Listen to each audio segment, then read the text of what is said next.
Welcome to the Powered by Age-Friendly City Zoomcast reality-style podcast. We are movers and shakers, shaking up the old notion of silent, helpless, invisible seniors. This is a new series of podcasts funded by the City of Vancouver and the 411 Senior Center Society. As PBA AFC ambassadors, we raise awareness, share our original stories and poems, inform, advocate, and involve seniors in discussing important social issues.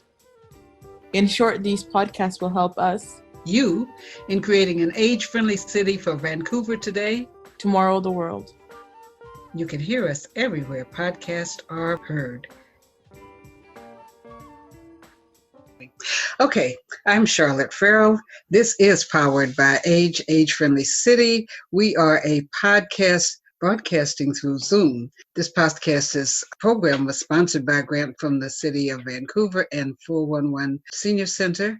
We got disrupted from our physical meetings because everyone's senior center was closed, but then we are up and live running with a reality-style radio podcast. So I'm going to have each person introduce themselves, and you'll see as we flow along. Each week is different, but we have stories, poems, news, briefs, and people also volunteer on things that they might want to present in the next week and other things. So starting, well, you introduce yourself, say your first and last name, so our emerging audience will know who you are from week to week. Hi, I'm Judith Ramey, and I'm interested in learning about podcasting and all the technology. And every time I come up with an idea, all of it tends to evaporate before I get to presentation point where I can do a podcast about it on one of the meetings. So I'm kind of imposing myself on you. I hope that's okay. You're not imposing yourself. You're welcome. And you were a part of sharing ideas. Thank you so much. You've been so patient. I just really admire you. Hi, I'm Pat, and I'm with Quirky, with the Queer Imaging and Writing Collective for Elders. And I had signed up originally when we met in person way back when for doing interviews, and there was something else I was going to do too. So I'm hoping that somehow that can even take place, even if we're doing it virtually. Yes, it can. Yeah. We'll be sharing how. Okay, Leslie? Okay, I'm Leslie Hebert. I am a longtime resident. I used to go to Poetic Justice at the Heritage Grill before everything closed down.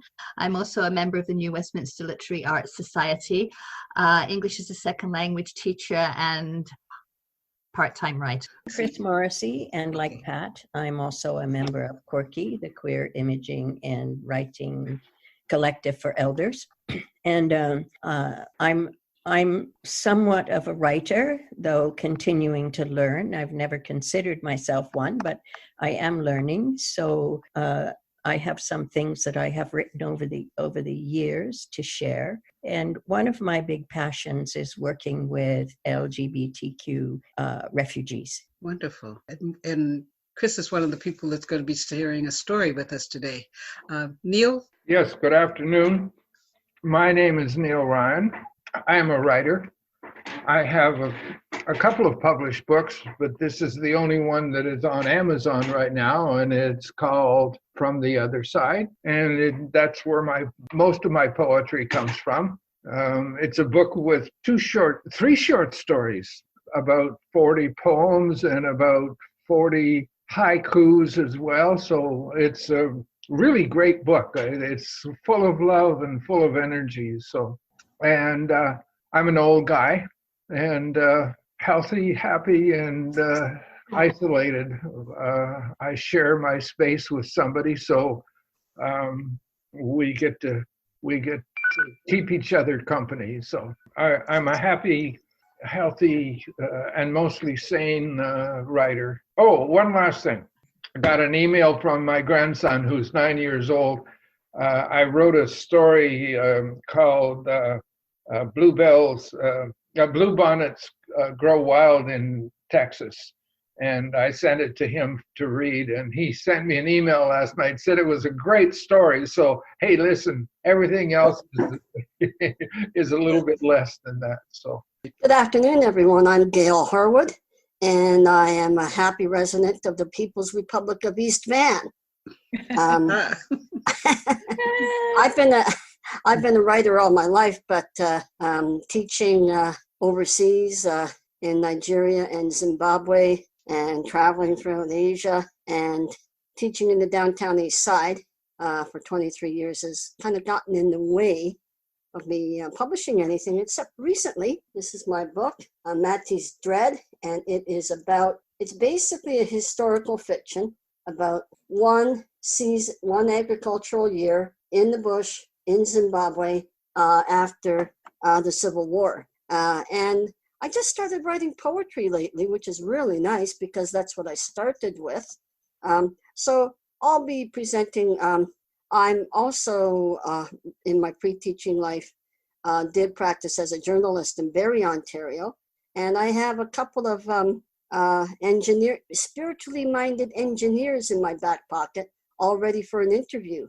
So it's the merging of spirituality and science, and they're awfully interesting guys. So if I get the technology right with help from our technology people, I'll be presenting that too in the future. Right. Okay. Thank you. I'm a member of 411 Seniors. Have to plug my good pals in 411 Seniors. Thank you. Wonderful. Thank you. I was going to say Luke is on the line, and there's some questions people have brought up that he can address when he introduces himself, but I'm going to take a moment and go to Emily. Hi, this is Emily. I joined 411 because of Charlotte. She's my mentor and she's my angel. And I'm so happy to learn this podcast, and they're well organized. And now we have this is Zoom. So I really enjoy it. And Luke come to help us. It's super. And I just published a book, Mindful Eating for Vibrant Living, in February. So I started my print book in March. So first I published an ebook and then marketed itself and got the number one in 5 categories. So in 3 in US, 2 in Canada. So, okay. Great. And Emily, say your last name. Last name HSU means she is a girl. She. Chinese tongue will be she. So one tongue, like a she, like a whore, like a one character have 4 tones. So she. So mine is number 2. She. So you say she's a girl, like, okay, so Pat, she is a girl. So you say she. Wow. Well, help us to remember your name. Oh, for those of us that don't do tones, I mean, I did go to China last year for a trip, and I struggled with basic Mandarin. Right. I didn't get the tones. So for those of us that don't do tones, how can we say your name in English? Oh, no. Emily, she. Just say she. Yeah, you spelt it with a U, right? So yeah, she. Yeah. But usually people would say Sue, right? But Mandarin is a 4 tone, but Cantonese more complicated. 8 tone. 8. Wow. I don't. 4 is too much for me. Oh no. 4, yeah. So Cantonese, no, I don't. I can't. So And yeah. I thought I'd let you know that the you speak African Cantonese. languages that I learned, Emily, market languages, Nupe in Middle Belt, Nigeria, has 3 tones. Shishona, the majority language in Zimbabwe, also has 3 tones. So it's right. Yeah. And so I knew enough Shona to get around, to keep myself out of trouble. And so No, not Mandarin. Cantonese is impossible. Cantonese Is 8 impossible. tone. 8. Nisho Putonghua. I can speak Mandarin, but I cannot. I don't even try. Other Li than gong Guangdong. Okay, yeah. So I could try to say Li gong Guangdonghua ma. This is Cantonese. 我知道广东话 but 我不说. So I speak pretty good Mandarin, having had a business in China for a while when I used to pretend I was a businessman. But But yeah, I have a very strong affinity for the Chinese and the Chinese language and the Chinese people. 我爱中国人，明白? You understand me? That means that I like China and I like the people from there. So I'm not from China, I'm from Taiwan. So a Chinese from Taiwan. So it's different. Chinese from China, Chinese from Taiwan, Chinese from Hong Kong. Very different. there's You know but that. there's Beijinghua, Shanghaiwa. There's several dialects of Chinese. So Hey, we're going to introduce, let Luke introduce himself. Hey, Luke. Hey, how's it going? Always good. Yeah, I'm Luke. I'm the tech support. I'm the only millennial here, I guess. So different voice on this Powered by Age podcast. Yeah, I'm just here for technical support and also to listen to what you guys have to say and go from there. I'm not a writer per se, but I have some ideas. Well, we know some people are interested in doing interviews. When we were first recruiting, we had one of the roles of the ambassadors was a roving reporter, and we had 2 recording mics that we bought that people could, borrow to record. However, one member did a one-on-one interview with someone, and it worked wonderfully. But each of you, when you download the app, you can also open your own free Zoom account. And so then you can establish a meeting with one person. You could call, email someone, you could record an interview with them, and then we can import it. Oh, cool. Is that the gist of it, Luke? Mm-hmm. I have a question about that. If you have a Zoom account, which I have, and I want to contact someone else, do they have to have a Zoom account? No, they don't have to have an account. No, they they just don't would have to. join. But what Yes, I've been use it. advising everybody to do is download the app. Some people that Yeah. have, emailed or download the app on their phone, your notebook, or Yeah. whatever. Then when you get an invitation, all you have to do is click join and put in the meeting ID and the password that you would Yeah. have. Yeah, it's really straightforward. If you post it like Facebook, you don't have that email address. Yeah, it's pretty. So I want to say the most important thing is that the person that you want to contact has downloaded Zoom onto Yes. their device, Yeah. whatever their device is. Zoom has to be downloaded. And once they've downloaded it, they don't have to have an account. Right. But so the important thing is to first, before you want to contact them, send them an email and give them information about how to download Zoom. And then from there, you can take it away. That solves a multitude of problems, because if each time people are trying to put it in and then they can't get it in, or it's hard. So yes, advise friends. That's one good thing to share with other people, how to download the app and just have it there on their phone. Let them know it's not. It doesn't cost them anything. No one can invade their space. But then because you have a meeting ID and a password, the conversation is protected. It worked perfectly with Herb yesterday. Is that I sent him an invitation for a 2:00 meeting. I had opened it up at 1 to 2, and Herb came on, and we had a half-hour conversation. And all he did was download Zoom to his laptop, and then we had a perfect conversation for half an hour, reading poetry to each other. So that was good. Yeah, that some of you, because people are from different organizations, if you know that at the time we did the recruiting meeting at places, that there were people who were interested, but you haven't seen them on, maybe just giving them a call and telling them, to download the app, and that, maybe they'll understand when they get the invitations by calendar. But I asked Neil to do that, and he did call someone, helped him through, and now it's another person that will be able to connect with us. Robin has joined us. We're just at the point of introducing ourselves, and so you're it. Okay. Hi, everyone. My name's Robin. I am a radio maker at CJSF.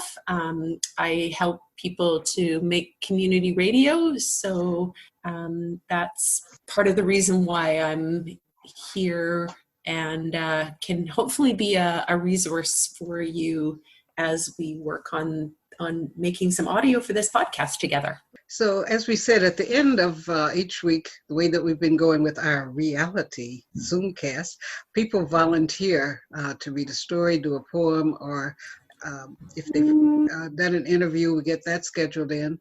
So Chris, would you like to share your story? Sure. Before I start my story, I want to give a plug for the latest anthology that Quirky has done, which is named Together We Stand, Queer Elders Speak Out. I know that it's available online. Maybe Pat can give you more information about that later. So I have several pieces in that book, but not the one I'm going to read. Okay. It's called Widowhood.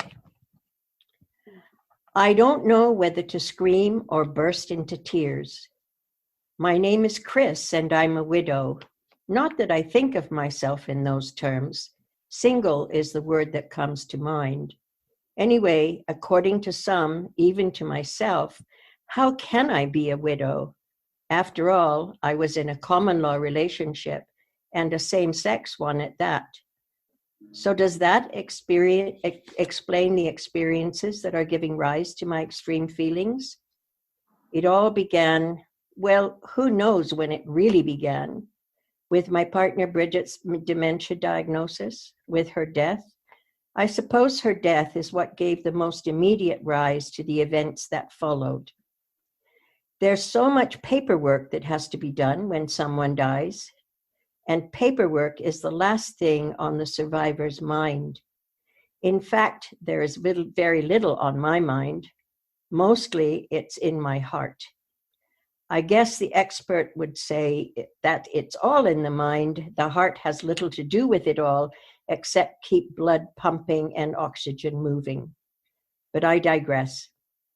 Back to the paperwork. Many years before Bridget died, we had agreed that cremation would be the way our bodies would return to the earth. The company that I engaged to carry out that final task made an appointment to come and do the necessary paperwork. See, I am getting to the point. So there I was, sitting at the dining room table with the employee tasked with doing the paperwork and getting my signature, giving the company permission to cremate Bridget's body. The employee had arrived at the front door, kicked off her high heels, and had come through to the dining room. I think she must have introduced herself, but if she did, I can't remember.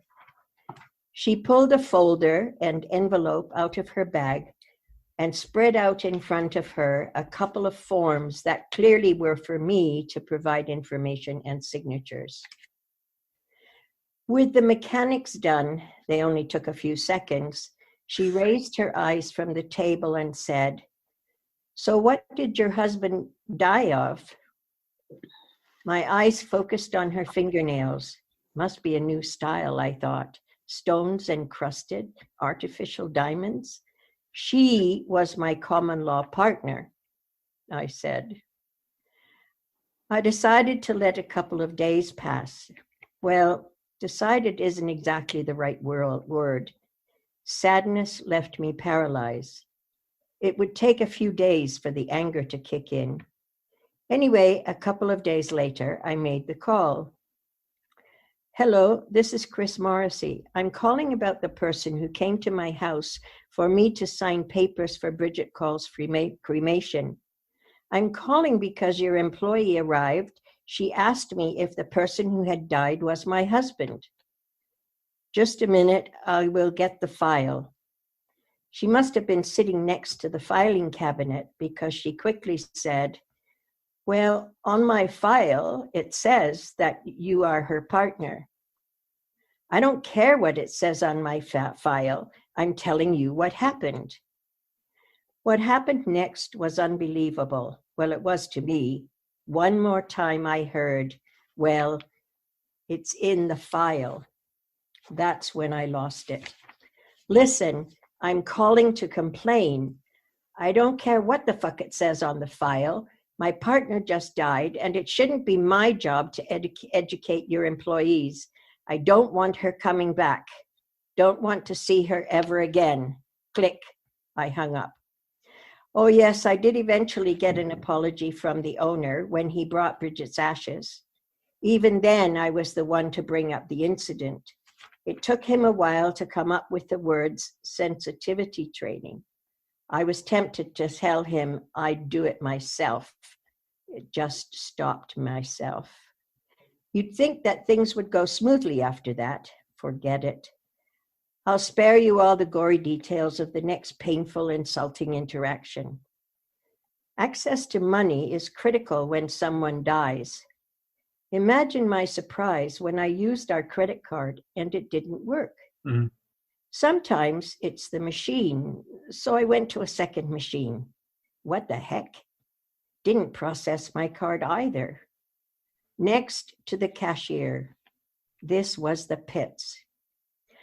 Your card has been declined, she said. Many phone calls later, and I'm standing in the credit union branch signing an application for a new card. The teller knows the background story. Well, I thought she knew the background story. I'll just give you a synopsis. Bridget was the primary card holder and me the secondary. Didn't they tell you that when your husband died, the card was canceled? It seemed pretty clear to me that we were both women with names like Bridget and Christine. Sound like my husband? She was my common law partner.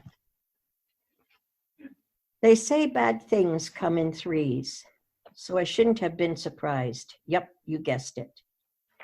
Next, I had to advise the investment group that managed our retirement fund.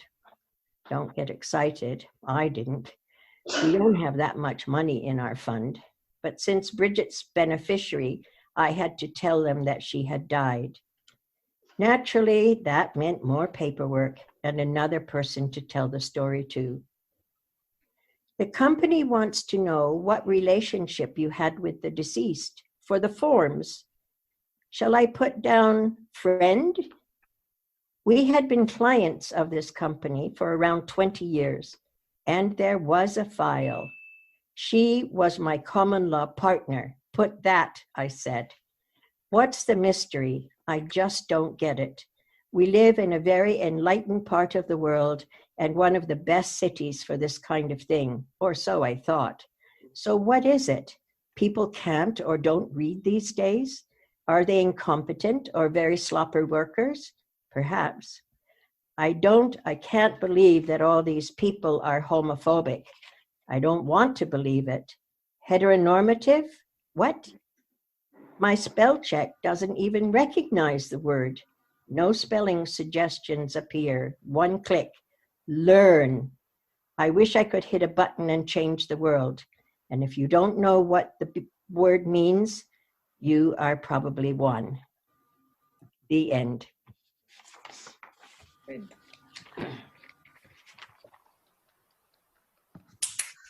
That was wonderful. Well, what we do now with stories is a thing that's a part of digital storytelling called RIF, and that is respectful, informative, inspirational, friendly feedback. And because we have a couple of other people who are going to do stories, we're going to have maybe 3 people who'd like to give some feedback to Chris. You could raise your hand or signify. Don't be afraid. Do you bite? Oh. As part of Quirky, and I've been in Quirky for 13 years since it began, I certainly have written a number of things, and they're all published in one of our anthologies. Okay, Gail had her hand up. Yeah, Chris, I can see that in the Tyee or any other well-reputed paper. That's very good. Thank you. Yeah, the writing is crisp. It's nice. No messing around. clear. I like it very much. It's good journalistic style. Thank you very much. Is there another? Yeah, can I jump in here? Leslie. Yeah, okay. So as I was listening to this story, I felt two aspects to this. One was, as a queer woman, you have this, you have to educate people all the time. And I'm just wondering if it's getting any easier recently. You said we're supposed to be more enlightened and more understanding. Do you find it's getting easier or not? Well, I think there's two things. I think that as an older adult now, one of the things that I notice is that the older adult sector and older adults have not really received much instruction and information. My partner was in a residential care facility for a while, and we had to go through the whole thing of making sure that they understood that she was a lesbian, that I was her partner. They were all very accepting, but I always had to initiate it. And that's what becomes so tiresome. Yeah, I think, as, cisgender, I just sort of assume that everyone's normal. It seems to me that queer people are the exception, and I have to train myself to this, right? I just want to say I'm normal. Very cute. I know we all have our own perception of normal, right? Yes, we do, but this is also a teaching moment, right? Mm-hmm. Yes. Chris, I have one comment, and that is that don't expect dominant society to be open-minded and aware. Dominant society, in fact, is closed-minded and not aware, and very likely don't choose to be aware, because anything that's outside of dominant society is frightening for them, and so they really don't understand that we live in a multicultural, linguistic, multi-sexual society, and it's unfortunate, but I can imagine let's take, for example, a gay Native American Indians, whether they're Canadian or not, they have to deal with this shit all the time about being outside. Like, remember the couple that got arrested in downtown Vancouver for trying to open a bank account because they were Native? Excuse me, how stupid can you get? Yeah. And then the teller didn't understand that a status card is a federal government card and proper identification. Like, excuse me, staff training. Hello, you have no First Nations customers. Give me a break. That's the ignorance of the dominant society. It's ridiculous. So I empathize with your experience, Chris, but I'm sure it happens all the time in many ways. The second part, as I was listening to Chris, was thing that I also identify with is that people in offices these days, we have more and more technology, but they seem to have less and less capability of actual communication. That's right. And the sort of reactions that you got, well, it's in the file, it just seems to be so typical of what goes on. Mm-hmm. Very frustrating.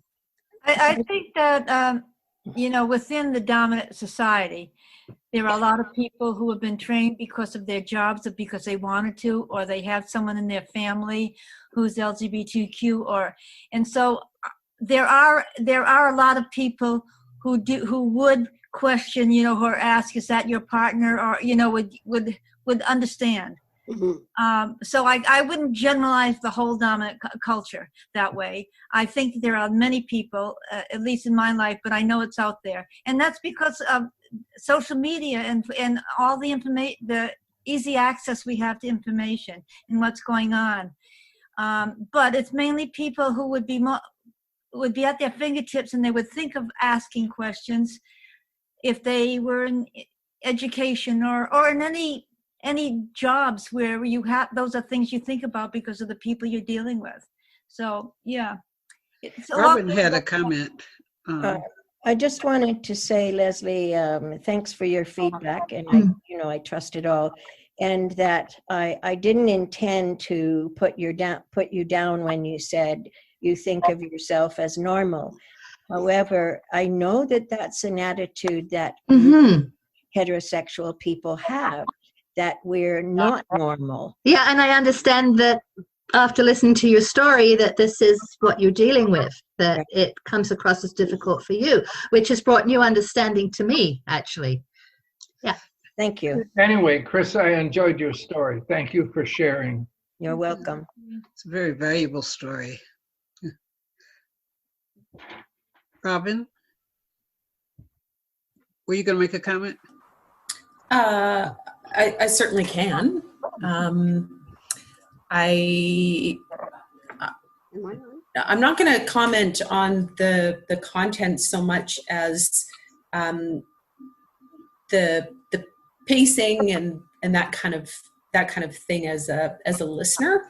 And I really enjoyed the pace that you were reading at. I felt like it was very easy for me as the listener to be able to take in all of the words, and so I could appreciate and just sort of chew on everything that you were saying, and it was very linear and logical, and it followed a nice trajectory. So yeah, as a listener, I appreciated just, I guess, the format of it and the pacing of it and the teaching of it in a way that wasn't, what's the word I'm looking for? Preachy? Well, it wasn't preachy, no. But where there was this sort of, words always escape me. That's something I struggle with. But yeah, I appreciated that it was, with lots of passion from your heart, that definitely didn't come across in a way that, might make other people who feel and think differently badly about the way that they think and feel differently. That it was a piece that they could take on and mull over and chew on. Thank you. One of the things that, especially since all this self-isolation, and many of us as older adults have had to do this, one of the things that I came in contact with was the audiobooks from Vancouver Public Library. And so I have spent many hours listening to the audiobooks on Vancouver Public Library. And by listening, I have heard some interesting things about how the readers read the work. And so I'm really grateful that I had that opportunity. I have done a lot of speaking, public speaking in my life for one reason or another. But this idea of the intonation and the flex and all that kind of stuff is something that I hadn't really considered or thought about until I've listened to about 31 books since we were quarantined. So that has really made a difference to me. Yeah, I found listening to Audible that I've had 5 books at the same time, and I never would have time to read that many books, but listening is really good. And what I liked about your story, the feeling tone, I could really word pictures. I could picture the encounter with each place that you went. And I think it's a kind of story that can help with sensitivity training, because some people just listening to the story could help them to think differently how they might deal with a person in a similar situation. Thank you. Now, Neil has a story that he won an award, a short story award for. I haven't won the short story yet, but it's being submitted. So I'm hoping that it will, in fact. Chris, I just want to add one last thought. I have a brother who's recently, a year ago, passed away. And my partner is Chinese, and my brother wouldn't allow us to come have dinner at his house because insanity is everywhere. So I fully understand your story. I would prefer to, my book has 3 stories, but I think they're a little too long, but I'd really like to share a poem with you, if that's okay. Certainly. One of the books that has followed me for many years is the book Siddhartha by Hermann Hesse.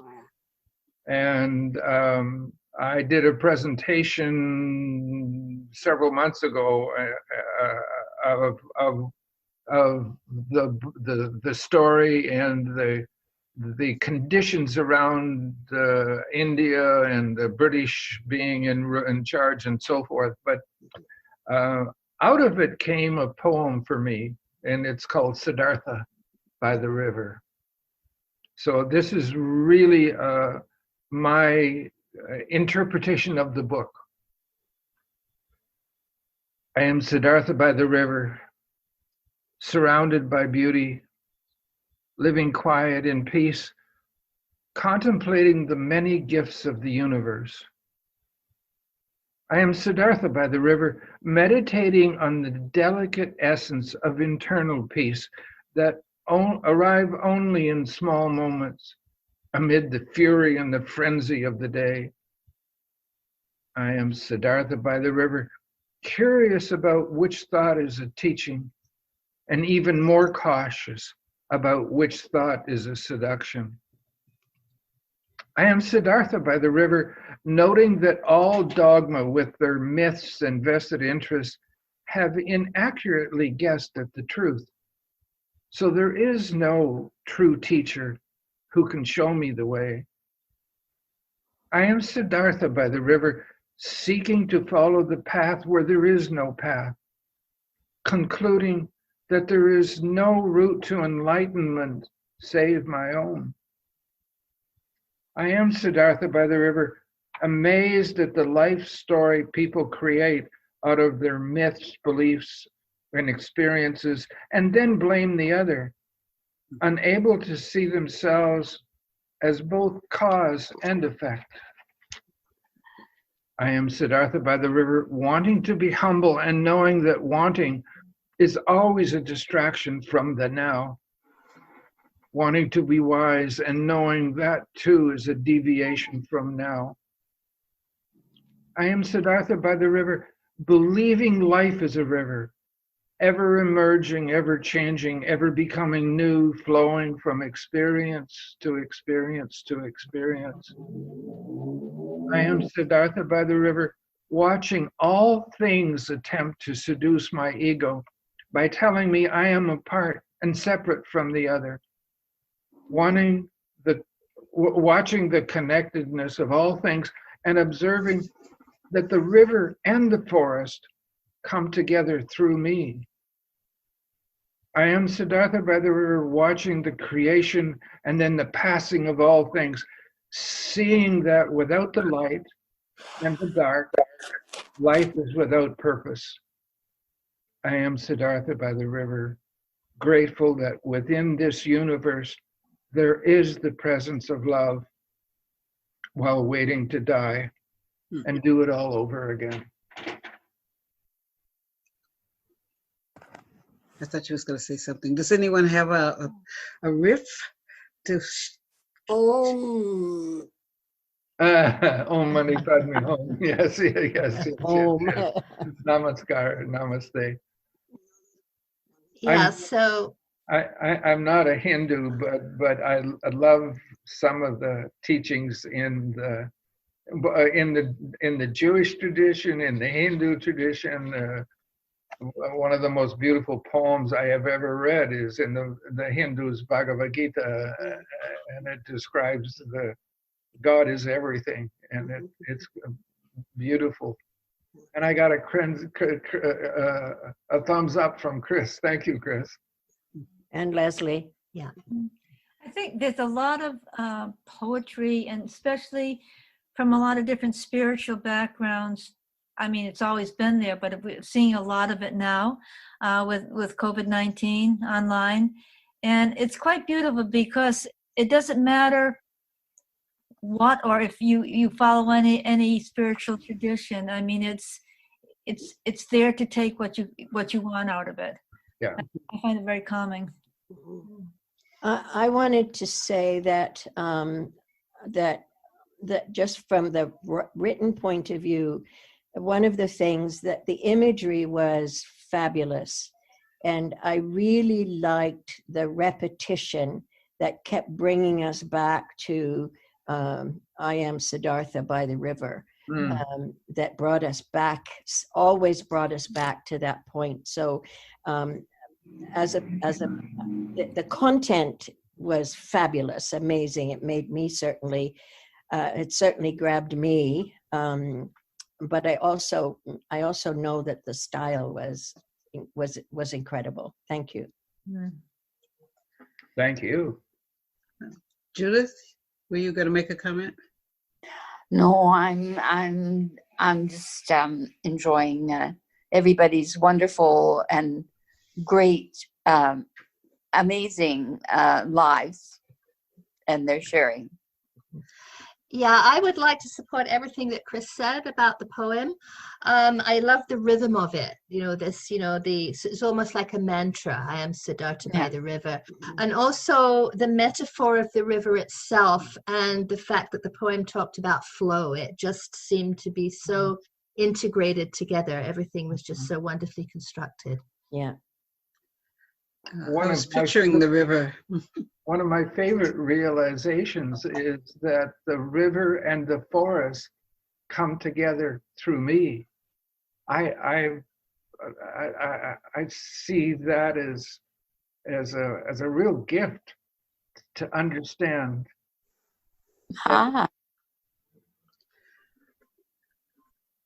Okay, Gail, were you going to share a poem today? I know you volunteered to do something. Yes, I am. Okay. I have it. Let's see here. It's Anishinaabe and the Cree people, Oji, short for Ojibwe. Move back a little bit from your screen. It's. Oh, yeah, sorry. Okay. Mm-hmm. Yeah.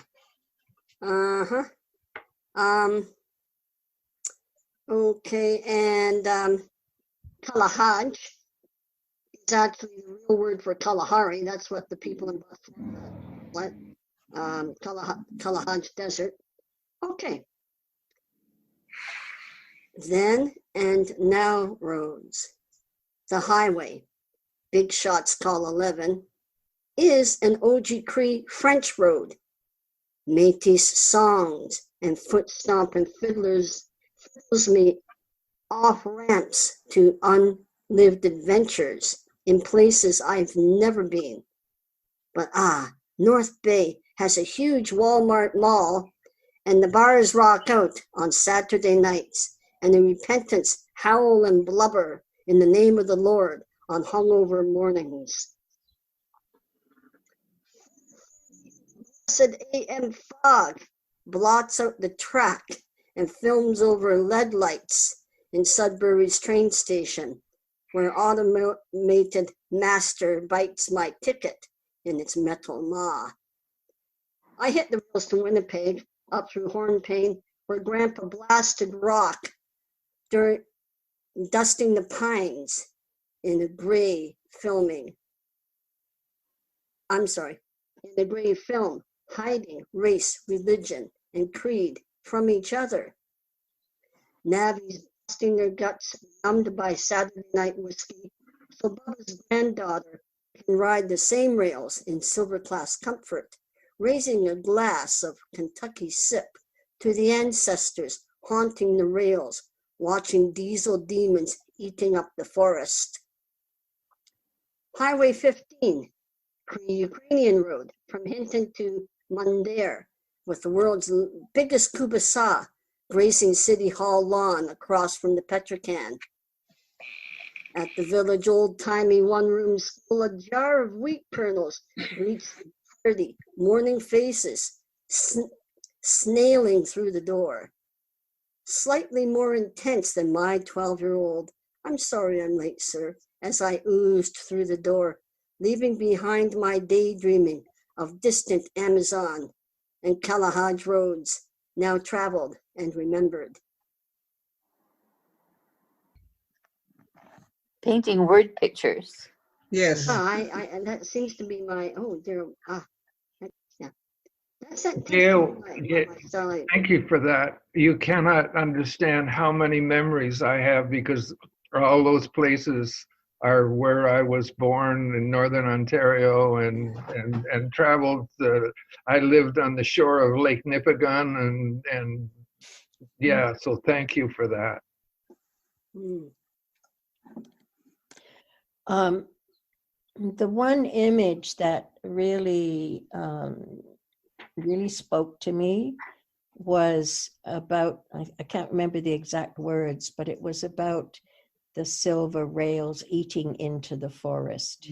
Yeah. The picture that it painted really focuses on what some of today's challenges are in terms of the environment and the First Nations people. So just those few words were so important, I think, for me anyway, in the poem.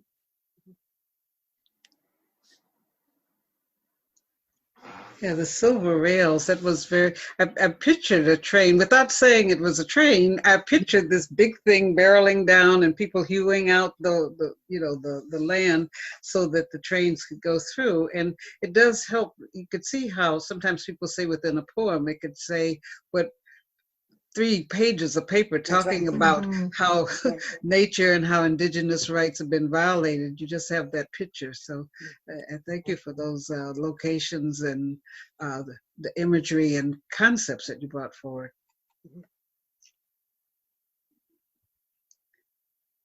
Okay. Really energetic, colorful, really drew me in the whole way. Pat, were you sharing a story today or a poem? No. No, I only said that, I'm not prepared. I just said if there was time, but I thought there was other people that I could read from somebody else's from our book, our new book that Chris has mentioned. But then when we talked about it last week, you said, well, it seemed like it was a pretty full week. So I'm not prepared is what I'm saying. Okay, that's fine. So let's talk a bit about next week. Some of the things that people had wanted to do, we talked about roving reporters, might be possible to do with Zoom. There were people that were interested in what is happening with the farmers markets and what's happening with other places, community gardens. Are they still going? So if that was something of interest to someone, we had 3 people that were interested in doing stories about health, and roles at 411, only about 20% read their email. And so we're working toward calling people who did, when they filled out the form that they wanted to be involved, they said they were giving their phone number with the okay for people to call them. So we're working toward calling people to invite them, remind them that the stories they wanted to tell, we can help them to tell it through Zoom or, as you have been doing, reading from your books or reading from sheets of paper. And but One area is also we're working on seeing if we can get any of our political representatives either to do a recording ahead of time on Tuesday with us, what we will share, or to come into our meeting space where everyone could ask questions that they might have about issues. So are there any particular issues or questions that you would want to either interview somebody about or us attempt to have someone join our call to ask questions of? I would like to contact Gudrun of Costco and see what Costco's response to the whole nursing home, the COVID-19 in homes. It's an area that I'm interested in, particularly since Bridget spent the last year and a half of her life there, and we've heard so much over the last few weeks about the impact of COVID-19, and I know personally that this, and many people have said that this situation certainly predates COVID-19. So I'd like to interview her to see if Costco has anything on their minds in terms of a response. And so Costco owns nursing homes? No, Costco is an umbrella organization of seniors. It's at Costco BC. It's an umbrella organization of seniors organizations. Okay. And they do workshops and they have an annual conference and deal with different topics. So it's an information, but also more an advocacy opportunity, right? Because it brings together a whole lot of seniors. Of seniors issues from different points in the province. Yes, someone from that organization attended a town hall meeting at the 411 Center, and I know they were very receptive to questions, so we can reach out to see if we could have Chris Goodwin, attend our meeting, or do a separate interview that we could play into the meeting. Mm-hmm. Yeah, Goodwin was on the Seniors Advisory Committee at the same time that I was, so it should be fairly easy for me to contact her. Okay, that would be great. Another person who's very cool, and I bumped into Costco years ago when I was at a retired teachers conference, but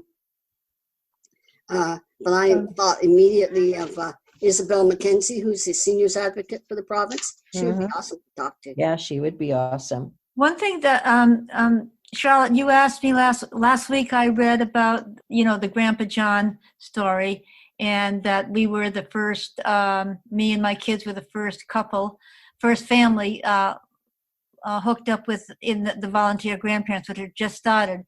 And so you asked about whether I could find out if they were still existed. And I went online and I not only found them, but in fact, I sent you an email because this woman was willing to come on today. She knew what I was talking about, and the person who had started it and all. And if you want, I could ask her to come back next week or whatever. It wouldn't be. Well, that would be great. Yeah. Okay, and then as some of you may be aware that 4 senior centers sent a letter to provincial officers about the questions hanging up around the pension, the supplements, and other issues. And so we are endeavoring to have a conversation with members of those. Jenny Kwan, the federal minister for Vancouver East. Yes, during our 1 o'clock time. So I have a corridor of time on Tuesday available where if there is a public official or someone that could get on and we could do an interview with then. So in terms of technological information, I have no idea. I can kind of see how to interview and record the interview, but I don't know what happens next. I don't know what to do with it. If I do it, for example, on a Friday morning, what do I do with that then?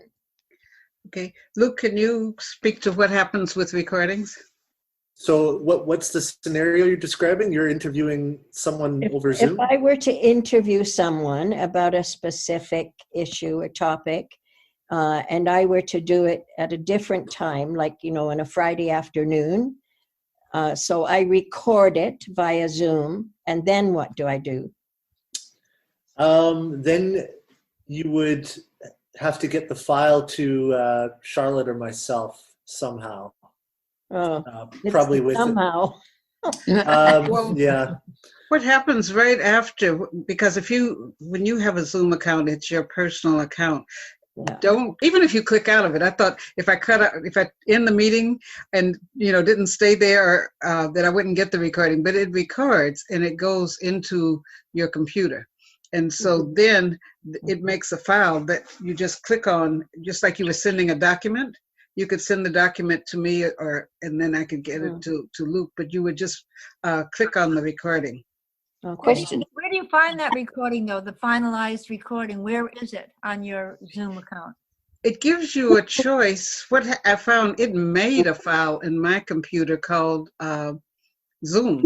And so each recording has gone into that Zoom recording. So just like on your, in a Word document, you have something that might be called My Pictures. Yeah. Well, Zoom creates a file in your computer, in your documents, called Zoom. So you just go to your Zoom account. Just go to it, right, and then you'll see it. Yeah. Sorry, I have a question, Charlotte, for possibly Luke. Can I do that with just a phone without a computer or a laptop? Like record an interview just with your phone? I think I can record it, but you say it has to go to your computer? If she was using Zoom on her phone, where would the recording go? Is that possible? I haven't tried that yet, actually. I think I'll have to look and see what the free version of Zoom does, because I'm not sure if a free version of Zoom will let you save right to the cloud, or if it's only the paid version. All right. Okay. Thank you, Luke. I'm just looking at my toolbar on the bottom of my screen. Yeah. And there is a record function on the version of Zoom that I have. What is it? It says record? Yeah, it does. Yes, it does. I don't know. The free version records. She's just wondering if she's using her phone and it records. Zoom Where does that file go? Where does it go? Yes. And in your phone, there is a download folder. And all of the things that you view on your phone, whether that's a PDF or whether that is a file that you are downloading from a program like Zoom, it'll end up in that download folder. So that's where I would check. And you should be able to search that through your settings function on your Bless you. Thank you. Where you see all your different apps and things. There'll be a download icon, and peek in there and see. Right. The other thing that I would be watchful about is that depending on how much email space and what your email provider is and how long your interview is, you may not be able to just email that file like you would a document. You might have to upload that to some kind of a cloud base, whether that's a Google Drive or a WeTransfer or a Dropbox or something like that, where you can also have a free account if you don't have Gmail, but that will allow you to send bigger files through a link system in case your interview is longer or bigger than what your email would allow. Great. Well, thank you. It's a learning experience. So one of the great things that's happening, with this podcast, as it is a reality show, we're also creating our own story of how we are learning these new technologies and new platforms.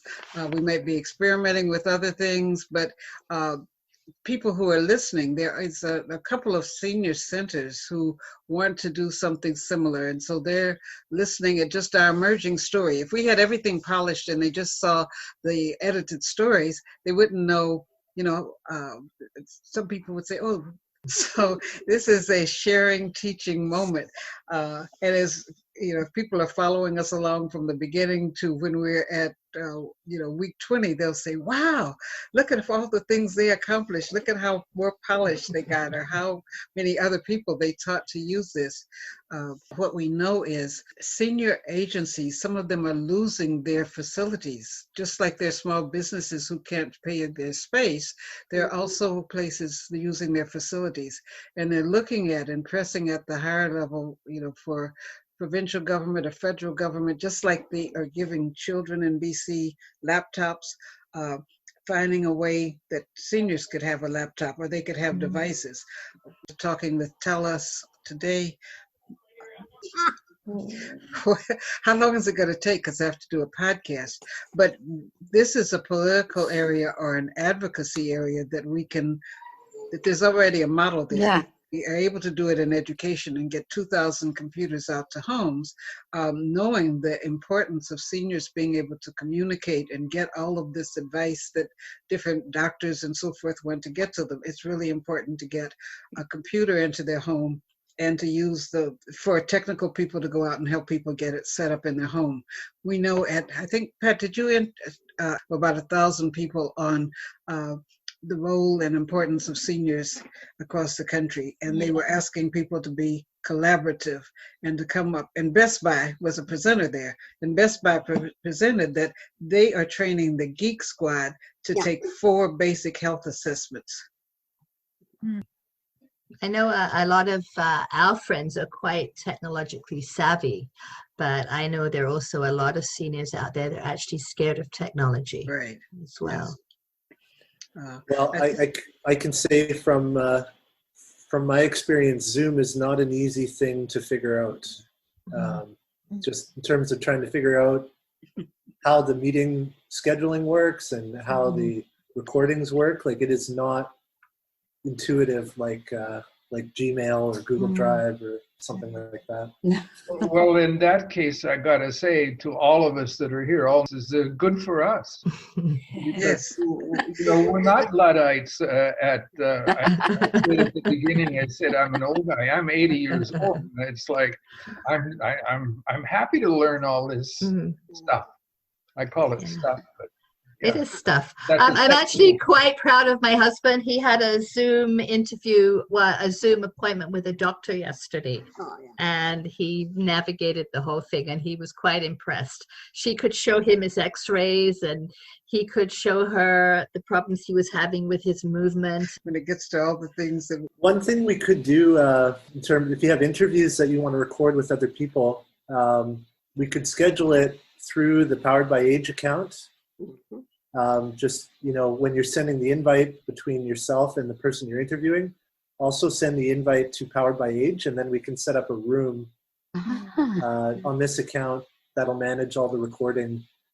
Okay. Rather than have you guys try to futz around with video uploads and all that kind of stuff, we can probably make it easier. That's what timer's saying. Our time is up. So do we have any particular volunteers or people who have a story or a poem that you want to do next week? They're kind of related to quarantine, my experience of quarantine, so I think they're quite pertinent. And I'll bring my story, my blue bonnets. And I must say, Neil, I finally finished reading your great tarot card mystery, and it's a great yarn. I guess. Okay. That would be wonderful. If you want to interview her, that would be, her being here, I guess, being on with us. Yes. Yeah. But I'm really happy for the time we've spent together, and the happier we'll be as we connect with each other and we reach out and connect other people, invite them.